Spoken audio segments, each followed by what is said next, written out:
Bismillahirrahmanirrahim. Assalamualaikum warahmatullahi wabarakatuh. Alhamdulillahirabbil alamin. Alhamdulillahilladzi 'allama bil qalam, 'allama al-insana ma lam ya'lam. Wassalatu wassalamu ala Rasulillah min ba'd. Baiklah teman-teman sekalian, di episode hashtag Islam kali ini kita akan bersama dengan Ainun. Ainun Jamilah ya nama lengkapnya. Iya, betul. Ya, Ainun Jamilah, eh, muslimah milenial. Saya tahu apakah betul bahwa Ainun menggunakan istilah cadar progresif untuk menyebut dirinya gitu. Tapi nanti kita akan bicara lebih banyak tentang itu. Sosok Ainun menjadi unik karena cadar yang biasanya di stigma dengan konservatisme, literalis dan sebagainya. Tapi aktivitas Ainun sebagaimana terlihat dan ditampilkan di sosial medianya menunjukkan sebaliknya. Nah, kita pengen bicara, mendapatkan perspektif yang baru mungkin yang bisa kita dengar dari Ainun tentang aktivitasnya dan bagaimana dia belajar Islam dan bagaimana dia melihat Islam sejauh ini. Ainun, apa kabar? Baik, alhamdulillah. Alhamdulillah. Oke, sekarang di Makassar sibuk apa ini? Di Makassar sibuk organisasi dan ngajar. Ngajar. Oh, berarti udah selesai ini S1 ya? Sudah, Kak? Kalau boleh tahu S1-nya kemarin di jurusan apa? Ilmu Al-Quran dan Tafsir. UN. Iya. Oh, berarti ternyata satu alma mater ya. Satu Angkat. alma mater. Tapi kita ketemu ya? Maksudnya, Ketemu, tapi mungkin saya yang selalu lihat Kak Darul. Kalau Kak Darul tidak perhatikan saya mungkin. oh gitu. Oh, tapi reguler ya berarti. Yep, iya, di reguler 1. Ini seangkatan sama ini, berarti angkatan masuk UIN tahun berapa? 2015. Oh, beda 2 tahun. Ini berarti seangkatan Fikri. Yep. I Jadi see, I saya see. Al-Quran. I see, I see. Good. Selesai tahun Tahun 2019. 2019. Oke, benar. Nah, setelah itu dari kampus langsung ini ngajar. Iya, beberapa bulan setelah itu langsung aja. Oke, oke. Sampai sekarang di tempat yang sama. Iya, di tempat yang sama. Oke. Nah, sebelum masuk di ilmu Al-Quran, sekolah di mana, Ainun? Dari SMKN 1 Sumbo Opu, Goa. Oh, Goa. SMKN. SMK. Oke, terus kenapa tertarik masuk di ini, ilmu Al-Quran? Setahun sebelum daftar, ya bisa dibilang mungkin banyak hal, banyak peristiwa yang terjadi. Itu proses pencarian diri di 2000 berapa ya? 2014 ke 2015 itu masa-masa yang kalau bagi saya cukup sulit. Jadi banyak hal yang terjadi dan kemudian saya akhirnya berpikir untuk ya sudahlah, saya mau masuk jurusan ilmu Al-Quran deh. Berarti Mau lebih tertarik. belajar banyak agama saja. Kalau misalnya di flashback itu, kira-kira apa penyebabnya sehingga Ainun tiba-tiba tertarik itu mau mendalami agama? Apakah karena keluarga, memang keluarga yang religius, atau di sekolah misalnya masuk rohis? Apa kira-kira? Di sekolah iya masuk rohis, tapi waktu itu rohis di sekolah tidak seperti rohis sekarang ya Kak ya. Seperti yang kita ketahui sekarang mungkin rohis kebanyakan rohis itu ya penuh dengan kajian dan banyak hal lah tapi kalau di rohis saya waktu itu seperti biasa saja, maksudnya tidak ada hal yang begitu istimewa untuk saya kemudian ketemu dengan orang-orang yang misal mengajarkan tentang agama dan lain-lain, tidak. Saya mengakses pengajian itu setelah sekolah. setelah tidak di Rohis lagi, saya banyak mengakses pengajian itu di salah satu kampus, tapi bukan UIN. Oh, Ada di maksudnya satu masih di SMK, tapi selalu ikut pengajian di luar sekolah.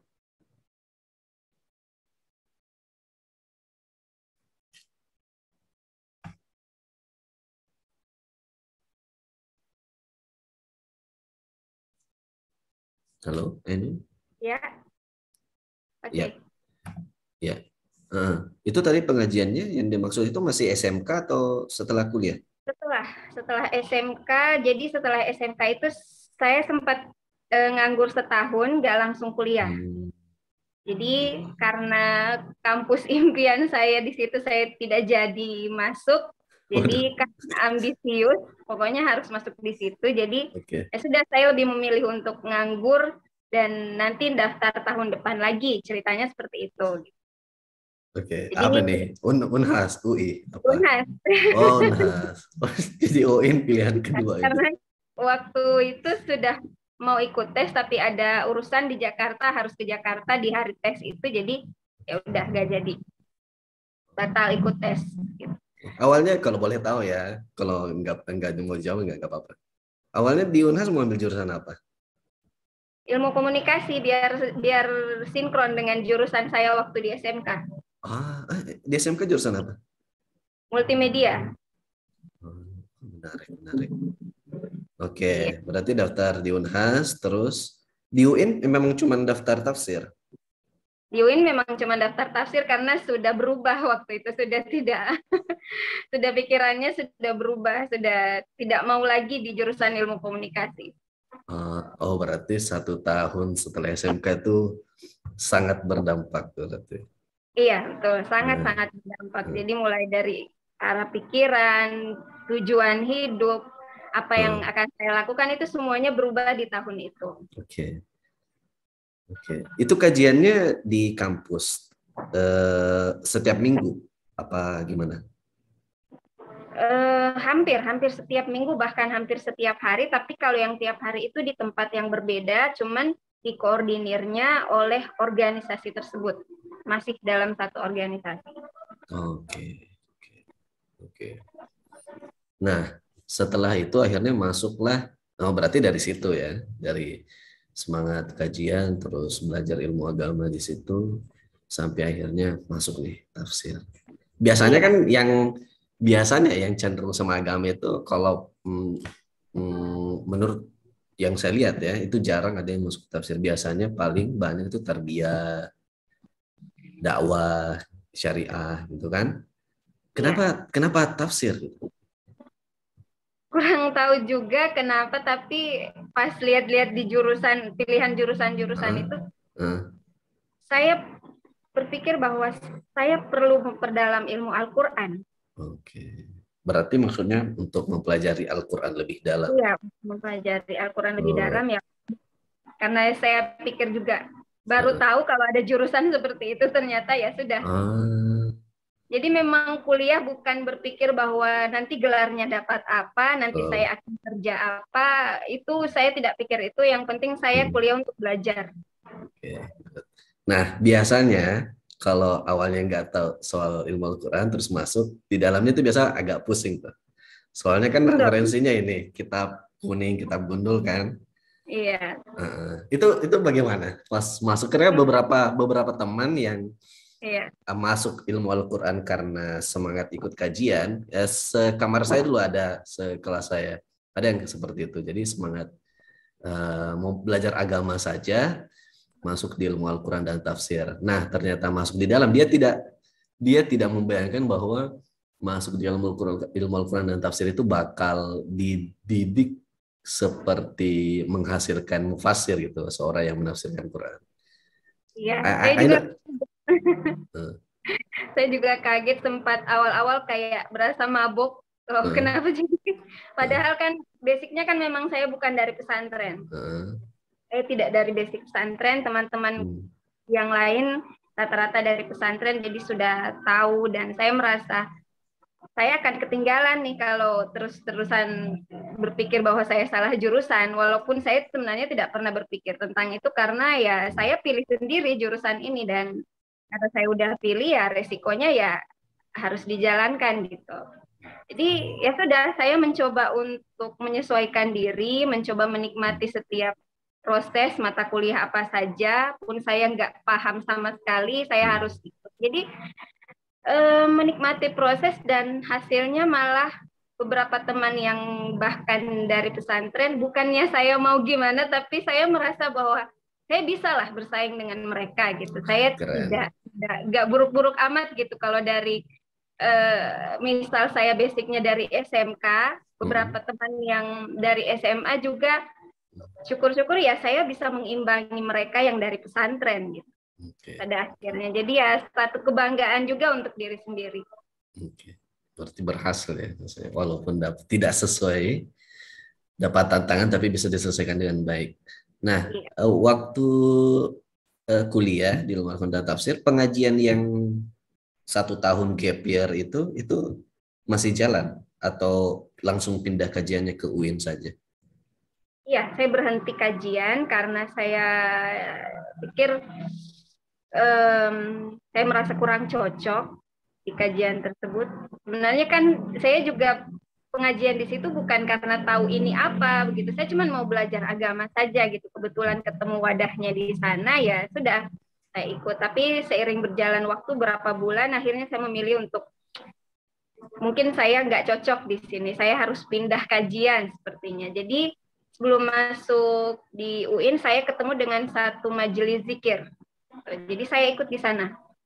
Oh, Tadi saya pengajian. ini beda lagi. Beda lagi ini. Oke. Ya. Jadi Berarti ada beberapa kelompok kajian yang iya, dihadiri ya setiap minggu tuh. Ya, sebelum masuk ke UIN. Nah, setelah masuk di UIN, akhirnya pengajiannya di mana? setelah masuk di UIN saya tidak ikut pengajian di UIN sama sekali. Saya tetap di pengajian saya yang di luar daripada di luar kampus itu.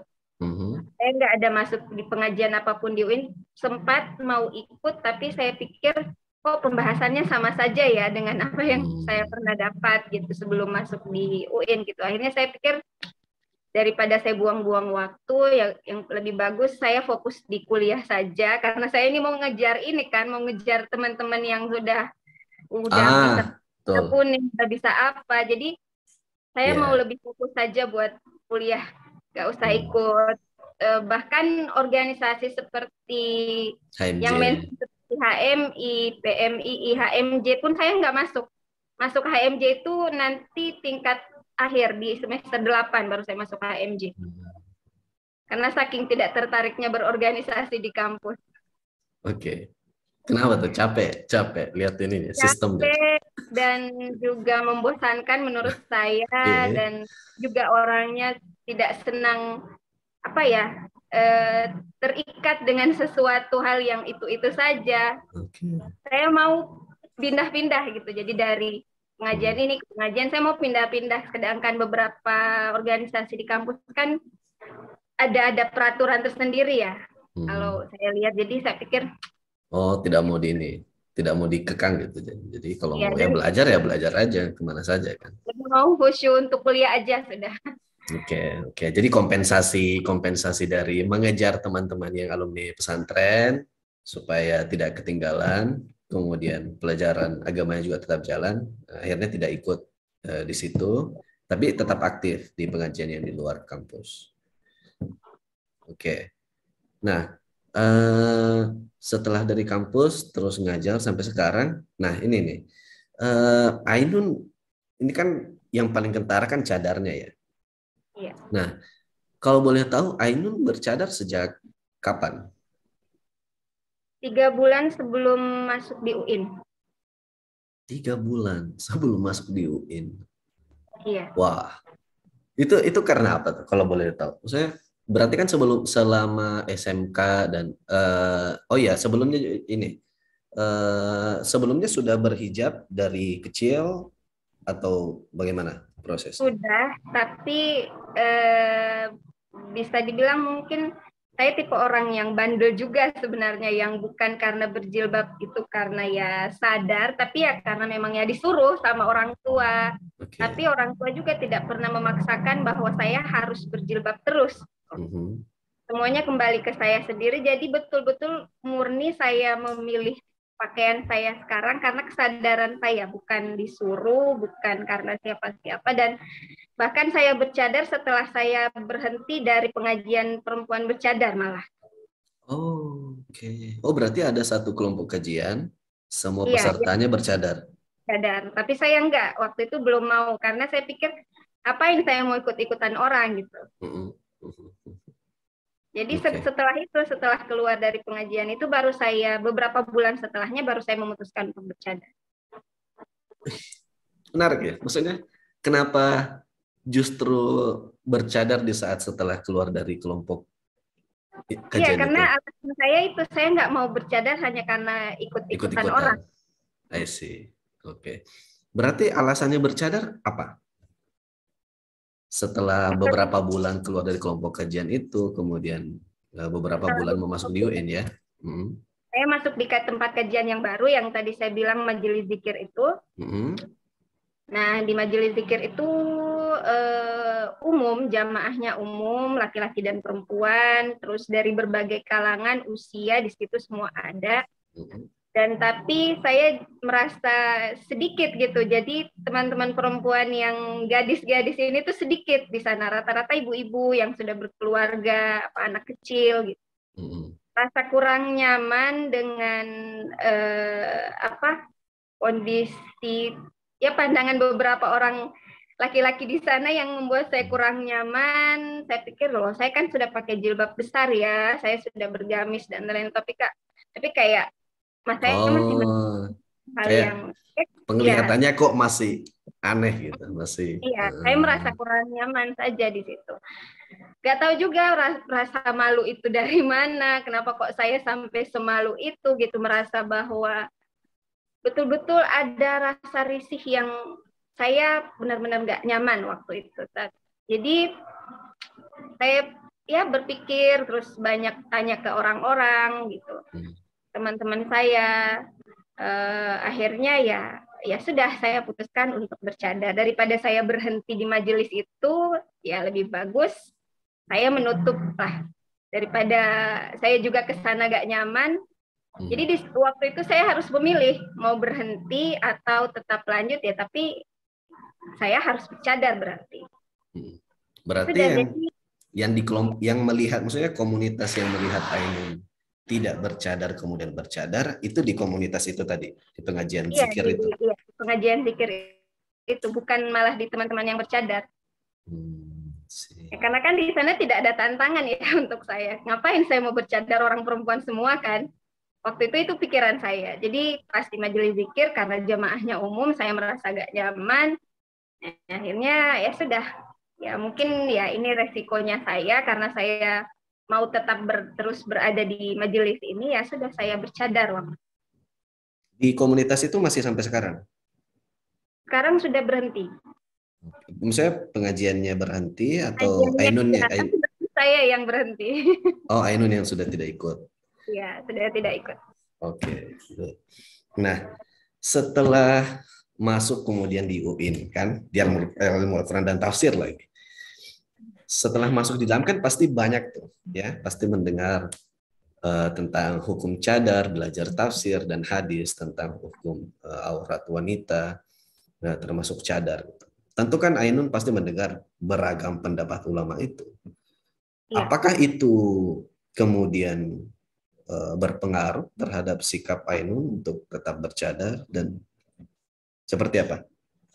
Iya, sangat berpengaruh. Makanya kenapa bukan mau gimana ya kalau biasa teman-teman yang karena saya diidentifikasi bercadar dan otomatis selalu dihubung-hubungkan dengan kelompok teman-teman bercadar di UIN, ada pengajian di kampus, pengajian di masjid dan lain-lain. Saya selalu bilang saya bukan bagian dari mereka. Saya nggak pernah ikut pengajian mereka begitu. Saya cuma pengajian di mata kuliah saya saja karena saya merasa cukup gitu. Ketemu dengan dosen yang betul-betul memang pakarnya, kita bisa bertanya apa saja dan dijawab dengan sangat baik. Jadi saya berpikir saya sudah pengajian ketika saya ikut mata kuliah gitu. Jadi nggak usah ditambah-tambah dengan ikut-ikut di masjid kampus itu. Makanya sangat berpengaruh karena di kelas saya orang yang cukup aktif. Walaupun saya bercadar sendirian di kelas, tapi saya jauh lebih aktif daripada teman-teman mahasiswa yang nggak bercadar. Nah, dan ini juga dipupuk dari salah satu dosen. Kak Darul mungkin tahu. Jadi Ustadz Abdul Ghani itu paling menandai saya waktu awal masuk. Disuruh berdiskusi, disuruh bicara terus. Jadi akhirnya saya terlatih untuk nggak malu untuk bicara gitu, nggak malu untuk menyampaikan pendapat di ruangan gitu. Walaupun bercadar ya. Walaupun bercadar. Jadi diancamkan kalau mahasiswa yang tidak aktif itu nilainya pasti jelek. Jadi saya nggak mau tuh nilai saya jelek. Ancamannya pragmatis. jadi mau nggak mau ya sudah, saya harus aktif berarti. Oke, menarik ya. Nah, ketika mempelajari itu tadi hukum-hukum cadar, ya. Ainun pasti mempelajari itu bahwa untuk hukum bercadar sebetulnya kalau kita melihat secara umum ya, itu kan pendapat yang bukan jumhur kan. Iya. Yang jumhur tidak mengharamkan muka. Kalau yang saya dapat alasannya Ainun tadi itu karena perasaan lebih nyaman saja. Jadi berpakaian yang sopan, terus merasa lebih nyaman. Kalau bahasa di Al-Quran mungkin termasuk salah satu diperintahkannya berhijab adalah untuk menjaga agar perempuan-perempuan muslimah itu terjaga kehormatannya. Mungkin seperti itu dalam kasusnya Ainun. Mencoba berpakaian muslimah yang sesuai dengan syariat dan merasa nyaman dengan itu, merasa dihormati jika menggunakan cadar seperti itu. Tapi apakah setelah mempelajari berbagai macam pendapat itu, apakah itu justru menguatkan untuk tetap memakai cadar atau menjadi lebih fleksibel melihat orang yang tidak bercadar dan yang bercadar, atau bagaimana? Saya menjadi orang yang lebih fleksibel melihat keberagaman pakaian perempuan. Jadi karena alasan awal saya bercadar memang untuk menjaga diri saya, bukan karena saya menganggap bahwa ini itu mutlak untuk semua perempuan, tidak sama sekali. Saya hanya memutlakkan ini untuk diri saya sendiri, karena saya merasa nyaman dengan pakaian ini, saya kemudian pakai. Jadi masuk di jurusan ilmu Al-Quran dan tafsir membuat saya lebih kaya dan lebih sebenarnya ya sekaligus memperkuat apa yang saya yakini sebenarnya, bahwa perempuan diberi hak, diberi kebebasan untuk memilih model pakaian mereka selama itu tidak merugikan orang lain dan betul-betul substansi pakaian itu tercapai, yaitu untuk menjaga kehormatan kita gitu. Jadi terserah mau modelnya kayak mana, mau seperti apa, selama kamu merasa bahwa kehormatanmu, dirimu, tubuhmu sudah terjaga, auratmu sudah tertutup dengan pakaian itu, ya sudah, berarti sudah menutup aurat, berarti terlepas bahwa wajahnya kelihatan atau tidak, rambutnya kelihatan atau tidak, itu kalau bagi saya pribadi itu bukan persoalan. Kalau Ainun sendiri, yang Ainun pahami, paling minimal kalau ditanya, karena pasti yang tanya kan, apalagi kalau ditahu nih, wah dia sering ikut kajian nih Ainun, lulusan ilmu Al-Quran dan tafsir pula. Saya yakin tidak 1-2 kali teman-teman Ainun itu mungkin bertanya. Jadi menurut Ainun batas minimal aurat wanita itu apa, Ainun? Seperti itu. Karena kan Ainun pakai cadar, tapi kok tidak menyalahkan yang tidak pakai cadar gitu. Iya. Nah, jadi menurut Ainun itu aurat perempuan itu seperti apa sebetulnya? Aurat itu kalau bagi saya bukan pada fisik ya, abstrak. Aurat itu sangat subjektif, kembali ke individunya masing-masing bagaimana dia memahami ketubuhannya dia. melihat pandangan Prof. Quraish Shihab, ya tentu kalau ilmu Al-Quran tidak asing ya dengan beliau, dengan pemikiran-pemikiran beliau, kecuali beberapa teman saya yang sama satu jurusan juga, tapi nggak suka ya, nggak senang dengan pemikiran beliau. Tapi kalau saya banyak belajar, banyak merefleksikan apa yang menjadi pandangan beliau terkait dengan aurat terutama. Bahwa ya aurat itu adalah sesuatu hal yang ketika itu nampak kamu merasa malu. Oke. Jadi ini kan abstrak ya, nggak ada ukuran sama sekali. Misal kalau wajah saya tampak, saya rasa malu, ya berarti wajah saya aurat bagi saya. Tapi kalau teman-teman perempuan yang lain merasa nyaman wajahnya kelihatan, apalagi misal rambutnya kelihatan dan dia merasa nggak apa-apa, dan pakaian itu juga misal menjadi kebiasaan di mana dia berada, berarti udah menutup aurat dengan batasan apa yang dia pahami seperti itu. Jadi kalau bagi saya, kalau ditanya batasan aurat minimal itu ya kembali ke individunya masing-masing, bagaimana dia memahami auratnya dia, kesadaran ketubuhannya dia. Jadi tidak berjilbab?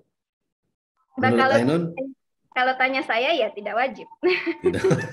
Saya bercadar. Tidak wajib, berarti ikut Pak Kures. Tapi ngomong tentang Pak Kures ya, karena kita sama-sama dari ilmu Al-Quran gitu. Pembacaan saya tentang ininya ya, tentang pendapatnya Pak Kures tentang jilbab itu, menurut saya justru beliau itu tidak netral. Karena kan berulang-ulang sebetulnya beliau itu mengatakan bahwa yang sudah pakai jilbab ya bagus, ya jangan dibuka. Tapi jangan menyalahkan yang tidak pakai jilbab gitu. Terus, nah itu menurut saya itu pendapat yang tidak netral, karena seandainya posisinya adalah netral, mau berjilbab silakan, mau tidak berjilbab silakan, seharusnya kan beliau membebaskan gitu. Yang sedang berjilbab terus mau buka ya silakan, tapi beliau tidak pernah mempersilahkan yang mau membuka jilbab untuk membuka yang tidak berjilbab, yang berjilbab terus membuka jilbabnya. Yang ada adalah beliau menghindari atau mengajak orang untuk tidak cepat-cepat memvonis itu yang lain, yang tidak berjilbab itu sebagai dalam tanda kutip pendosa gitu. Nah, tapi menurut saya beliau tetap memberi batasan minimal. Kalau kita baca mau dibaca di tafsirnya atau di bukunya jilbab itu, yang saya pahami batasan beliau itu adalah lengan. Ya, kalau untuk perempuan ya lengan, terus setengah betis, kalau di bawah setengah betis, kalau di tangan lengan. Jadi kalau misalnya perempuan pakai lengan pendek itu masih menurut beliau, terus setengah betis, terus di atas itu yang penting dada tertutupi. Kalau misalnya pakai kayak gini itu perempuan pakai kayak gini oke. Ya, karena itu tadi kan perbedaan penafsiran di ayat-ayat Al-Quran tentang hijab itu. Jadi walaupun perintahnya menutupi dada, nah di situ ada penafsirannya apakah yang dimaksud menutupi dada itu adalah menutup kepala juga, rambut, dan seterusnya. Nah, yang saya tangkap sebetulnya seakan-akan Prof. Quraish itu ingin mewajibkan, tapi di sisi lain ada fakta sejarah yang menghambat beliau secara moral. Yang selalu beliau bilang kan, ya bagaimana saya mau bilang ulama tidak berbeda pendapat, bukankah istrinya Kiai Haji Hadratus Syekh kan, Hasyim Asy'ari, pendiri Muhammadiyah, Kiai Haji Ahmad Dahlan, istrinya Buah Hamka, itu kan model-model kerudungnya sama dengan yang kita lihat dengan yang dipakai oleh Mbak Yeni Wahid dan ibunya, ya kan, seperti itu. Jadi katanya Pak Kuras kan, bagaimana mungkin saya mau mengatakan wajib pakai jilbab. Karena kalau saya katakan wajib kan itu berarti konsekuensinya saya harus konsisten untuk mengatakan bahwa Buya Hamka, Hadratus Syekh, kemudian Kiai Haji Ahmad Dahlan itu membiarkan istrinya berdosa. Kan tidak mungkin. Iya. Tidak mungkin seperti itu. Jadi mungkin kompleksitas itu yang kurang dipahami sama teman-teman gitu. Kalau Ainun, saya kira pemikirannya sangat kompleks ya, dan memutuskan untuk menjadi yang seperti ini. Jadi ada di kompleksitasnya itu ada tentang perbedaan penafsiran, kemudian bagaimana yang diimplementasikan untuk diri sendiri, menilai orang lain maupun menilai pendapat ulama. Itu kan beda-beda ini Iya, betul. spektrumnya. Hmm. Nah, nah, sekarang reaksi orang-orang, Ainun, sejauh ini sejak sejak pertama misalnya dari tidak bercadar kemudian bercadar, itu reaksi orang-orang, keluarga, teman-teman itu seperti apa?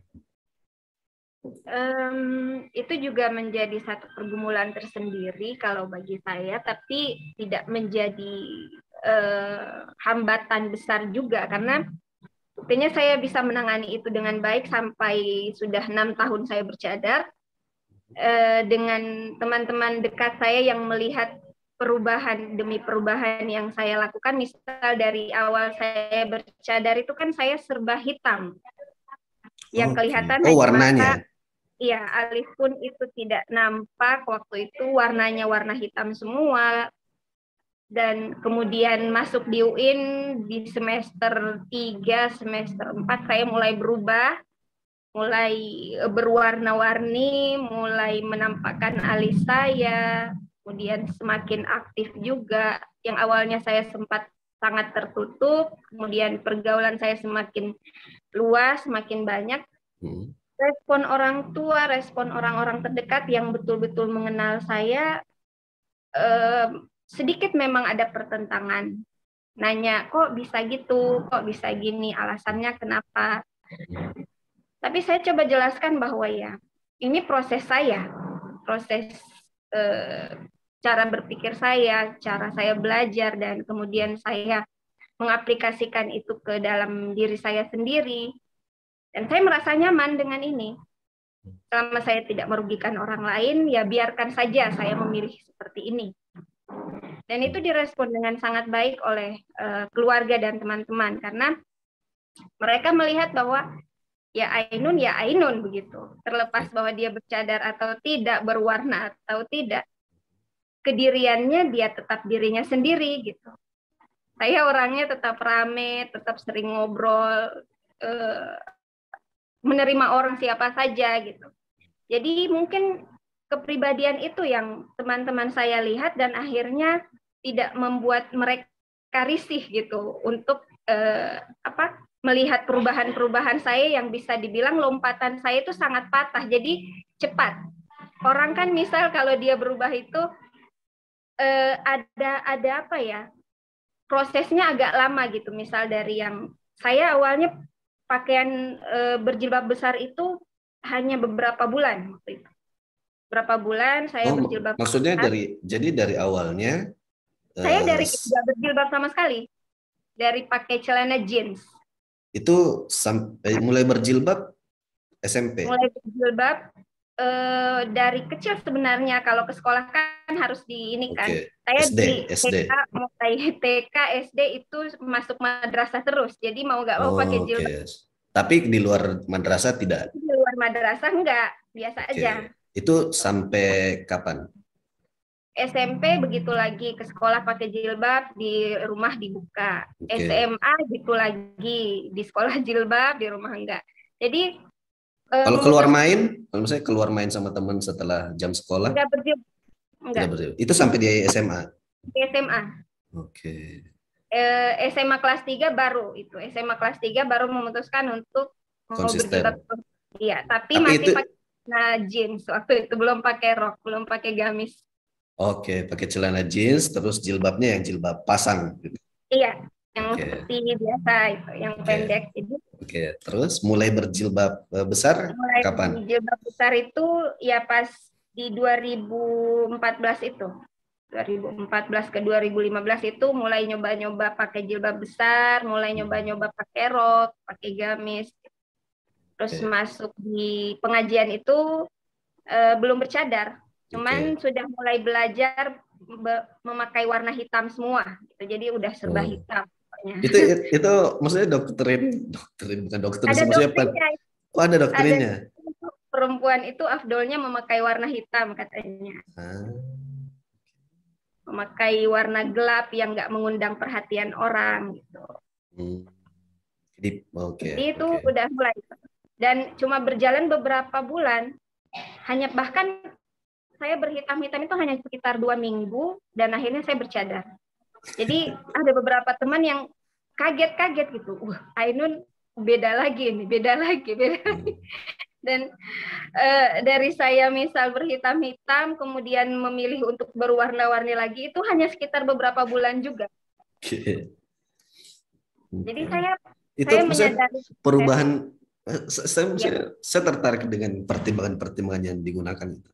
Saya dalam perubahan-perubahan itu apakah pertimbangannya ada dalil agama yang diketahui, oh ternyata ada hadisnya ini misalnya. Oh ternyata ada pendapat yang seperti ini. Oh ternyata boleh tidak hitam saja. Iya. Iya, saya punya pemahaman keagamaan karena saya pikir pemahaman keagamaan kita berubah terus ya. Misal kalau kita belajar, kita ketika kita tahu A di tempat ini, pindah tempat lagi akan tahu B, pindah tempat lagi akan tahu C. Jadi saya terus berproses di situ. Saya tidak berhenti pada satu tempat dan kaku dengan pemahaman itu. Tapi saya mau terus belajar, mau terus berubah, dan saya nggak masalah dengan perubahan. Mungkin orang-orang di luar diri saya yang merasa kok kamu jadi tidak konsisten, kamu jadi aneh sendiri. Tapi ya saya pikir ya inilah saya begitu. Saya memang seperti ini. Ketika saya belajar, saya tahu sesuatu, saya punya landasan tersendiri bahwa oh ternyata perempuan boleh ya berwarna-warni ya selama kita masih sopan dan niat kita bukan untuk mau mengundang perhatian orang ya terserah. Orang lain gitu mau menganggap seperti apa, selama saya memilih ini karena kesadaran saya jalankan. Jadi sampai hari ini saya nggak pernah pusing dengan orang mau bilang A, B, C, D. Saya tidak pernah, selama saya merasa saya punya landasan sendiri dan saya lakukan saja. Ada satu hal, ini kan sekarang nggak sekarang juga, tapi maksudnya dalam beberapa tahun terakhir kan lagi booming tuh tren hijrah ya. Jadi beberapa teman-teman mungkin yang tidak berhijab, kemudian berhijab misalnya itu tanda-tanda penampilan luar misalnya. Mereka menyebut diri mereka sedang berhijrah. Ainun sendiri apakah merasa bahwa oh saya hijrah nih? Jadi pakai dari tidak hijrahnya setiap hari, bukan lagi karena pakaian, tapi lebih ke pemikiran saya. Saya baca buku ini, oh saya berubah lagi nih. Oh saya punya dapat pandangan baru lagi nih. Oh saya makanya kenapa kemudian saya berpikir bahwa aurat itu abstrak. Saya tidak mau membatasi itu bahwa hanya ini dan ini, walaupun jumhur ulama mengatakan itu. Bukannya saya mau menentang apa-apa, tapi saya melihat realitas sosial saya bahwa saya tidak bisa, saya bukan pada posisi mau mengkotak-kotakan orang, mau membatas-batasi orang gitu. Jadi karena saya melihat realitas itu, realitas yang sangat beragam, pilihan berpakaian orang sangat beragam, dan kita tidak bisa mengekang mereka hanya karena kita nyaman dengan ini dan dia harus nyaman dengan apa yang kita yakini begitu. Jadi saya mau istilahnya mau memeluk semua pandangan perempuan gitu, bahwa kamu nggak apa-apa seperti itu dan kamu bisa berproses. Misal dari kamu berjilbab kemudian hari ini kamu memilih enggak, ya pasti kamu punya pandangan tersendiri. Kamu nggak akan melakukan itu tanpa kesadaran diri kamu sendiri. Jadi saya membiarkan teman-teman saya untuk memiliki prosesnya tersendiri gitu.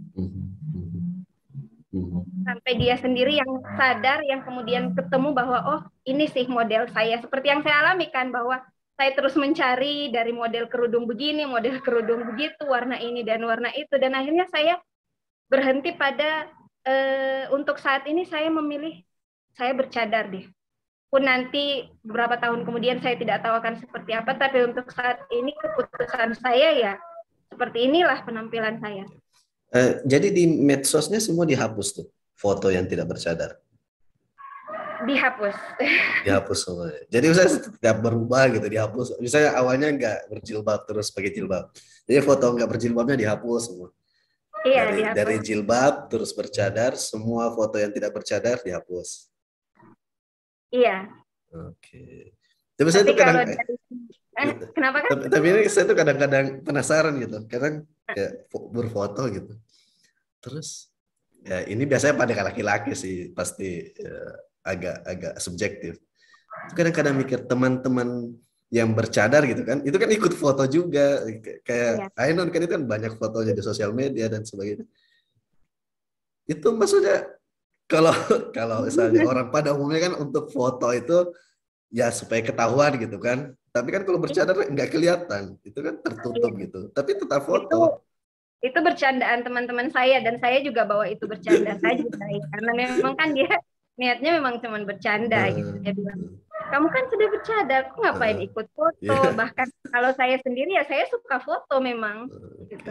oke. Terus saya bilang berfoto itu kan niat kita kan beda-beda ya. Kamu nggak bisa seragamkan dong bahwa Hmm. berfoto itu kita mau kelihatan. Ya memang saya mau kelihatan, tapi bukan wajah saya yang mau saya perlihatkan.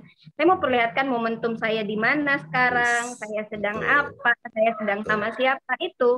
Dan betul. saya tipe orang yang sangat menghargai momen, jadi saya senang untuk berfoto. Terus, suka deh jawabannya, bagus jawabannya.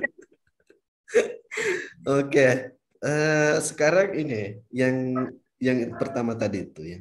Sekarang Ainun selain ngajar ya, yang wajibnya itu aktif di organisasi lintas iman, ya. Iya. Terus aktif bikin juga titik temu. Ini itu bedanya apa tuh? Yang lintas iman sama yang titik temu itu sekolah apa multikulturalisme? Iya.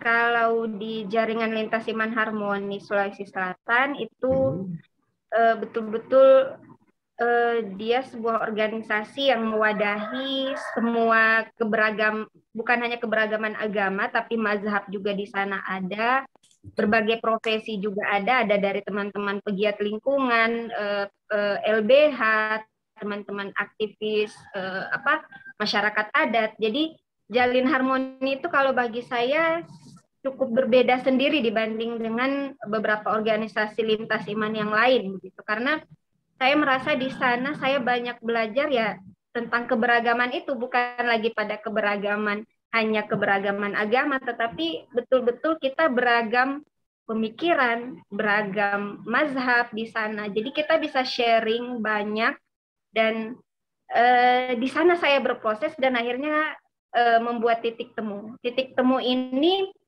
bukan organisasi lintas iman juga, tapi dia lebih ke perjumpaan kebudayaan dengan agama gitu. Karena saya punya kekhawatiran tersendiri kalau beberapa tahun belakangan ini kok kita kemudian dibuat membenci kebudayaan kita ya. Kita Oke. selalu disuruh memilih, diperhadapkan dengan dua pilihan bahwa ketika kamu menjadi pribadi yang religius, berarti kamu nggak boleh menjadi Seakan-akan anti budaya. seakan-akan saya harus anti budaya gitu.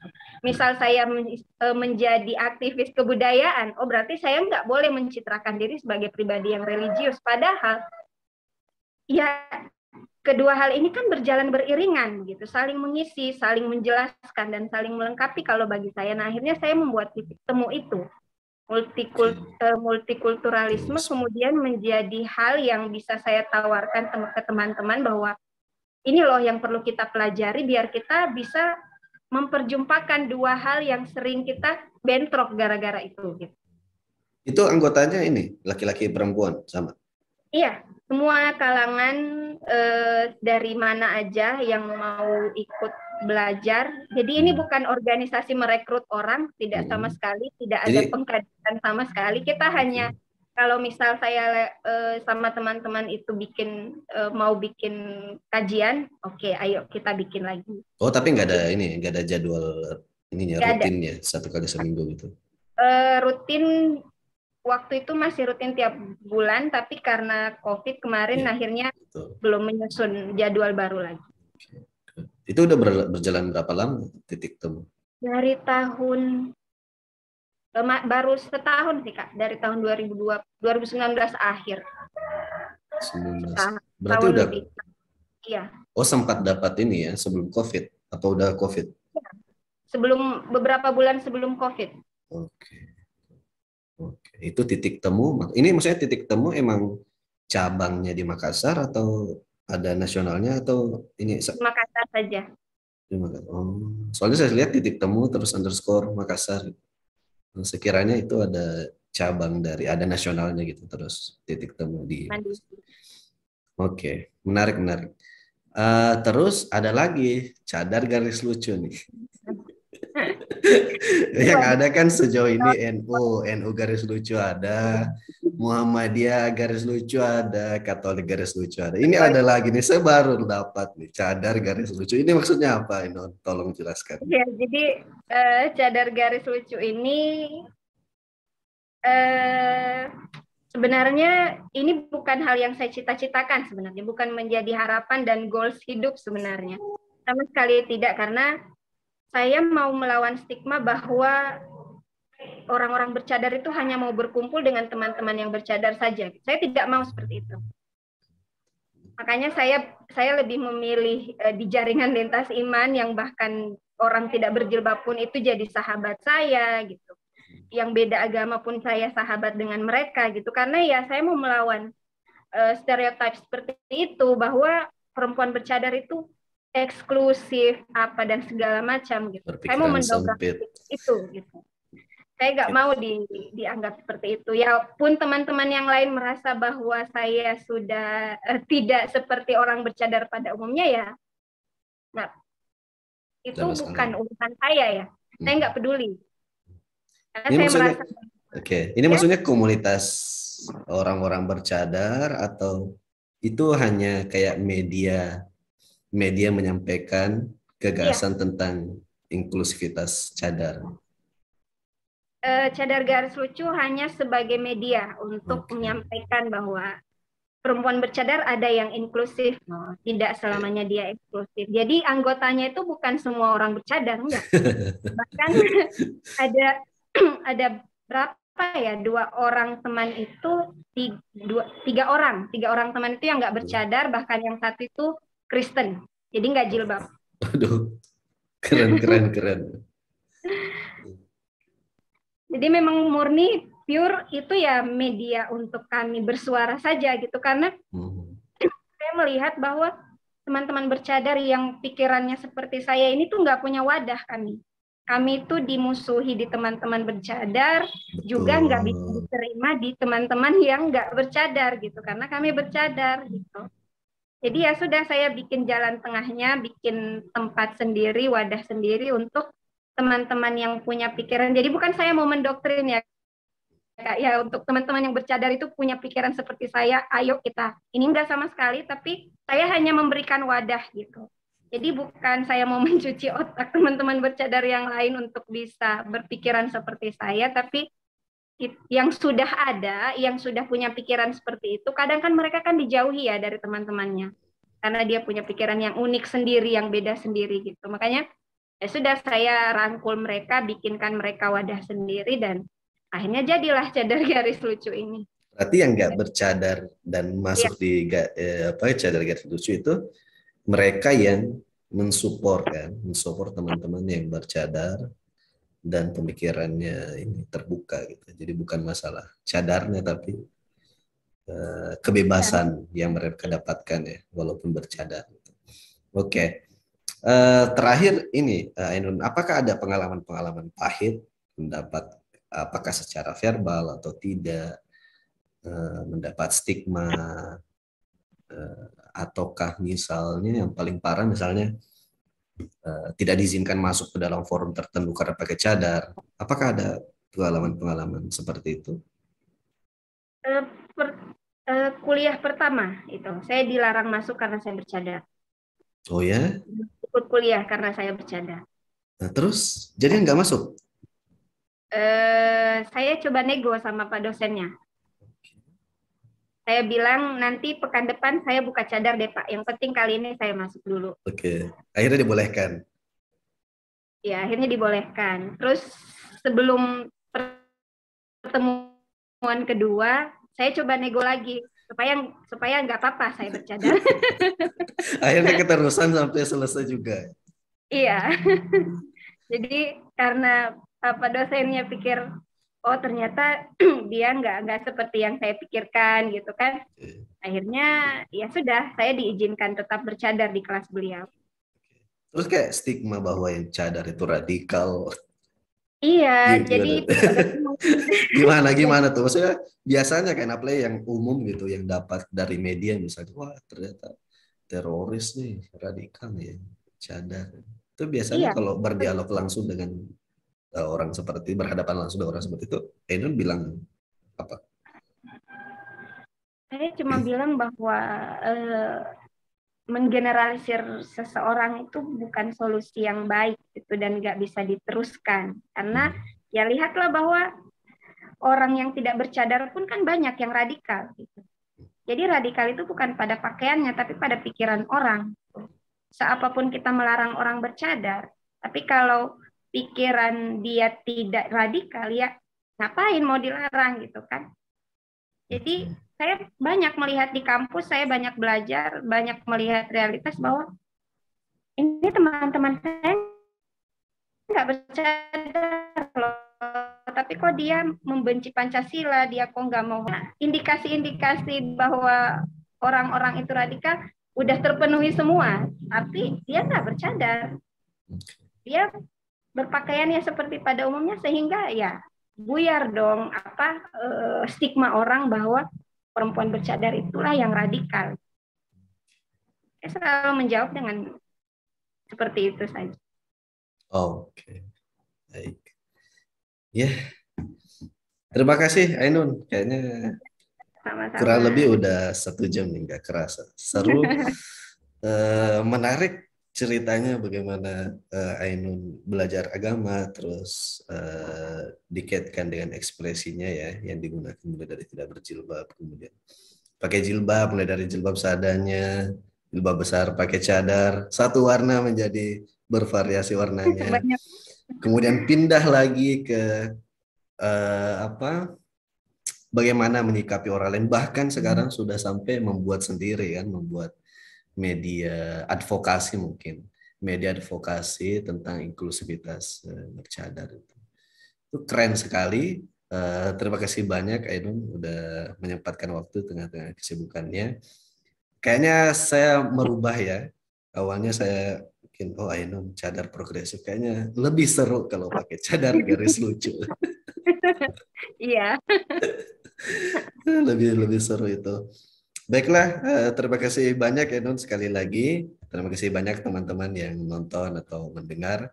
Semoga percakapan kita dengan Ainun hari ini menggambarkan proses hijrah yang sebenarnya menurut saya. Jadi hijrahnya itu tidak stuck menjadi eksklusif, tapi hijrahnya itu dari betul-betul berproses, mempelajari agama sampai kepada sikap-sikap yang diambil, sikap-sikap terhadap diri sendiri maupun menyikapi pilihan-pilihan hidup orang lain.